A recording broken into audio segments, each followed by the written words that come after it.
தயாரிப்பாளர் ஞானவேல் ராஜா அவர் பேரை சொல்லியே கண்டி இந்த வாத்தியார் படத்தினுடைய ப்ரொமோஷனுக்கு வந்து பேசினாப்புல மீடியா முன்னாடி சில பேர்லாம் அண்ணன் அண்ணன் அண்ணன்னுவாங்க.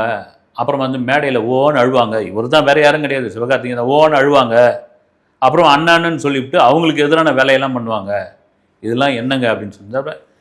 அதே கூட சிவகார்த்திகேயன் சொல்லியிருந்தாப்புல, யார் என்ன வேணாலும் பேசிக்கிட்டுங்க, யார் என்ன வேணாலும் சொல்லிட்டுங்க, யார் வேணாலும் விமர்சனம் பண்ணிட்டுங்க, அவர் அண்ணன் தான், நான் தம்பி தான். அது உண்மைதான், யதார்த்தம். நீங்கள் சிவகார்த்திகேயன் கிடையாதுங்க, அந்த இடத்துல யார் இருந்தாலும் பாருங்கள். வந்து விஜயோட இடத்து சிவகார்த்திகேயன்லாம் பிடிச்ச முடியாங்க இவ்வளோ சீக்கிரத்தில். வந்து வாய்ப்பே இல்லை.